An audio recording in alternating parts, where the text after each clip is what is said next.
ఏంటండి విషయాలు? అయితే ఒక ఇంట్రెస్టింగ్ విషయం చెప్తాను వినండి.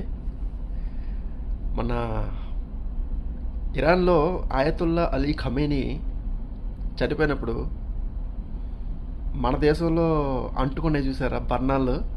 బర్ణాలు రాసుకున్నారు చూసారా? అయ్యి బాబోయ్ మా గురువు చచ్చిపోయాడు, అయ్యి బాబోయ్ గుండ్లు బాధేసుకున్నారు కదా.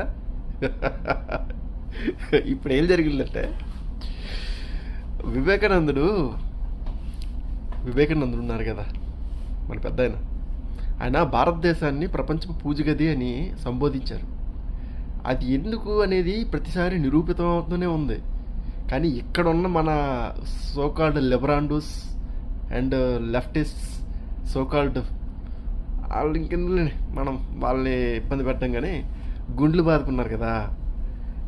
అయితే ఇప్పుడు ఇరాన్కి మన భారతదేశం, మన భారతీయులందరూ ట్యాక్స్ డబ్బులతోటి, మనం ట్యాక్స్ కడతాం కదా మన డబ్బులతోటి గవర్నమెంట్కి, ఆ ట్యాక్స్ డబ్బుల్లో నుంచి హ్యూమానిటేరియన్ గ్రౌండ్స్లో, అంటే మానవతా దృక్పథంతో అవతల పాపం ఆడపిల్లలు, తర్వాత చిన్నపిల్లలు, అంటే సివిలియన్స్ ఉంటారు కదా ఈ యుద్ధంలో, వాళ్ళకి ఏం సంబంధం లేదు. కాకపోయినా ఆ చిన్నపిల్లలు ఆడవాళ్ళు ఎక్కడ ఇబ్బంది పడతారో వాళ్ళకి నిత్యావసర సరుకులు గాను మెడికల్ ఎయిడ్ అనేది మన ఇండియన్ గవర్నమెంటు ఇరాన్కి షిప్మెంట్ చేసింది.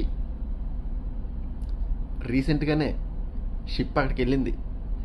ఇరానియన్స్ వెల్కమ్ ఇండియా అని చెప్పేసి చేతులు చాచారు. అలాగే మొన్న ఒకసారి టర్కీలో భూకంపం వస్తే ఆపరేషన్ దోస్త్ చేశాం కదా, వాళ్ళు ఎలాగో మనకి వెనకత్తల నుంచి పోట్లు పడడం కామనే. కాకపోతే మన దేశం అన్నపూర్ణ కదా, ఆకలితో ఉండడం చూసి తట్టుకోలేదు. అందుకోసమని ఇప్పుడు నాకు తెలిసి బయటకు వచ్చి గుండ్లు బాదుకునే బ్యాచ్ బయటకు రాదు. No, don't expect. ఓకే, జై హింద్. చూడండి, ఇంకా చాలా చాలా విచిత్రాలు వస్తాయి.